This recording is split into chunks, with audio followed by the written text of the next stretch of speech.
PTI रहनुमाओं की गिरफ्तारी के बाद स्पीकर का बड़ा एक्शन। असेंबली की सिक्योरिटी में गैर जिम्मेदारी पर sergeant at arms Ashfaq Ashraf 4 माह के लिए मुअत्तल। अयाज सादिक ने सिक्योरिटी में नाकामी पर एहलकार असिस्टेंट वकास अहमद और 3 जूनियर असिस्टेंट को भी मुअत्तल किया।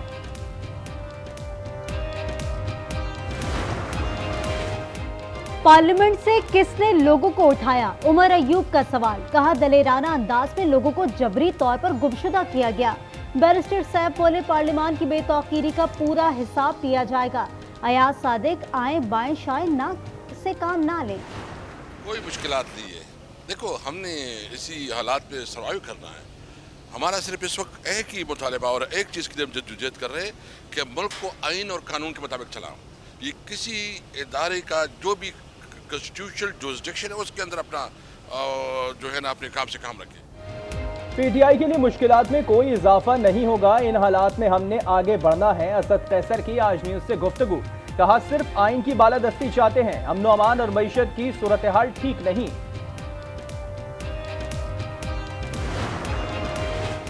एक सियासी जमात का रवैया इंतहाई नामुनासिब है। बैरूनी ताकतों के आलाकार मुल्क की तरक्की नहीं चाहते। गवर्नर सिंध कामरान टिसूरी कहते हैं मखसूस सियासी जमात के बयानिए से पाकिस्तान की साख मुतासिर हुई। वजीर आला सिंध मुराद अली शाह बोले मुल्क की सूरत हाल पर रंजिशें खत्म करके आगे बढ़ना चाहिए। फैजान उस्मान को कौन ले गया था, कहां ले गया था? इस्लामाबाद हाई कोर्ट के जस्टिस बाबर सत्तार पुलिस पर बरहम। इस्तफसार किया, 4 रोज हो गया, फैजान से तफ्तीश नहीं कर सके। पुलिस से अपलोड वीडियो के बारे में भी इस्तफसार। आईजी इस्लामाबाद तलब।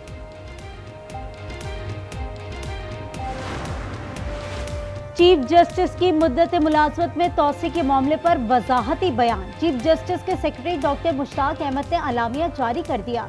कहा वजीर कानून ने चीफ जस्टिस को 3 साल तोसी देने की बात की। चीफ जस्टिस ने कहा यह पार्लियामेंट की सवाबदीद है, अगर तजवीज़ किसी फर्द वाहिद के लिए है तो कबूल नहीं। चीफ जस्टिस ने जजेस तकर्री की मुजवजा बॉडी में अपोजिशन को बाहर न रखने का कहा था।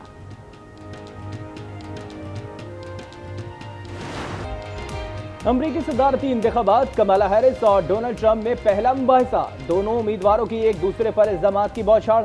कमला हैरिस ने ट्रंप के नजरिया इस्तिकात हमल को निशाना बनाया। कहा ट्रंप ने कई बार झूठ बोला, इनके दौर में हर तरफ अफरा तफरी थी।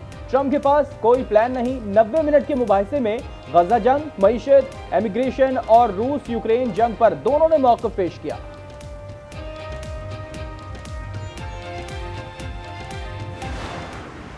Biden and you don't have the courage to ask Europe like I did with NATO.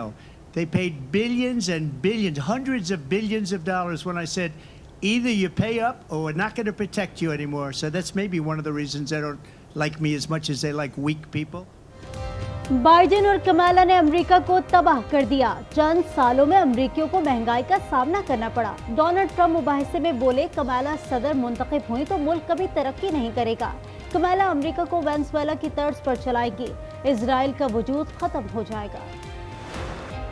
Trump और कमाला हैरिस के दरमियान पहला सदारती मुबाहिसा। आलमी मीडिया पर नई बहस चढ़ गई। किसी ने कमाला हैरिस के हक में सुर्खी लगाई तो किसी ने ट्रंप को हावी करार दिया। मुबाहिसे के दौरान फलस्तीन के हामी मुजाहिरीन का फिलाडेल्फिया में एहतजाज। गजा जंग फौरी बंद कराने का मुतालबा। मारूफ अमरीकी गुलकारा टेलर स्विफ्ट की कमाला हैरिस की हिमायत।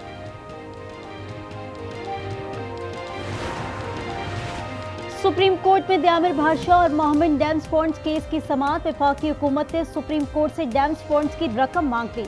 Additional attorney general Amir Rahman ने कहा सुप्रीम कोर्ट की निगरानी में स्टेट बैंक ने अकाउंट खोला था। बाबडा के वकील ने बताया कि तकरीबन 20 अरब रुपए डैम्स फंड्स में मौजूद हैं।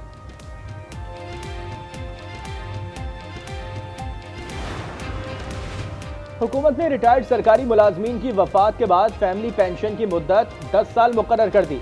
शोहदा की फैमिली पेंशन की मुद्दत 25 साल मुकर्रर। आर्म्ड फोर्सेस और सिविल आर्म्ड फोर्सेस के लिए फैमिली पेंशन में 50% तक इजाफा।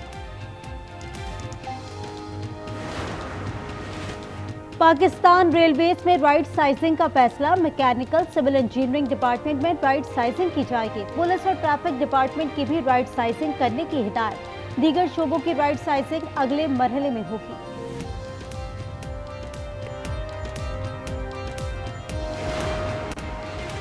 जाली अकाउंट्स केस के मुल्जिम को बैरून मुल्क जाने की इजाजत। सुप्रीम कोर्ट ने डॉक्टर डिंशा के पासपोर्ट वापस करने की दरख्वास्त मंजूर कर ली। कहा डॉक्टर बेटी की शादी के लिए बरतानिया जा सकते हैं, वापस आकर पासपोर्ट ट्रायल कोर्ट में जमा कराने के पाबंद होंगे।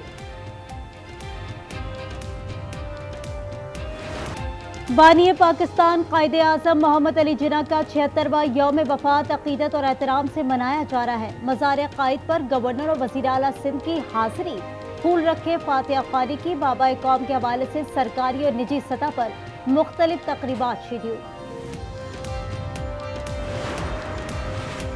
सानिया बल्दिया को 12 बरस बीत गए। कराची बल्दिया टाउन में गारमेंट फैक्ट्री में लगने वाली आग से 264 अफराद झुलस कर जाँ बहक और मुतारिज जख्मी हो गए थे।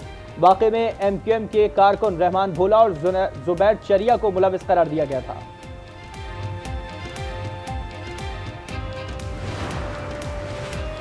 मुल्क भर के 115 अजला में इंसदाद पोलियो मुहिम का तीसरा रोज। 5 साल से कम उम्र के 3 करोड़ बच्चों को पोलियो से बचाव के कतरे पिलाए जा रहे हैं। गजा में इजराइल की बर्बरियत जारी। 24 घंटे में मजीद 50 फलस्तीनी शहीद, 100 से जायद जख्मी। अरब मीडिया के मुताबिक जबालिया पना गुज़ीन कैंप पर हमले में बच्चों समेत 9 फलस्तीनी शहीद। सड़क किनारे खाने के स्टॉल पर बमबारी में 4 शहादतें। शोहदा की तादाद 41,020 हो गई। मकबूजा मगरबी किनारे में इजरायली फौज का ऑपरेशन तुलकर्म में फायरिंग करके 2 फलस्तीनियों को शहीद कर दिया।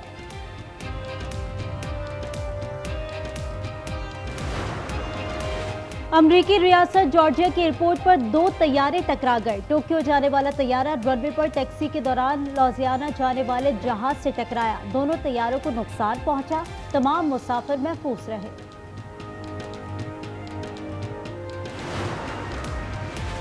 क्या पाकिस्तान में क्रिकेट का टैलेंट खत्म हो गया है? पाकिस्तान क्रिकेट टीम की हालिया कारकर्दगी पर साबिक भारतीय क्रिकेटर सौरव गांगुली को भी तशवीश। कहा जब भी हम पाकिस्तान के बारे में सोचते हैं मियांदाद, वसीम, वकार जैसे खिलाड़ी याद आते हैं, लेकिन आज टीम में कोई ऐसा नहीं। क्रिकेट चलाने वालों को संजीदगी से मामले को देखना होगा।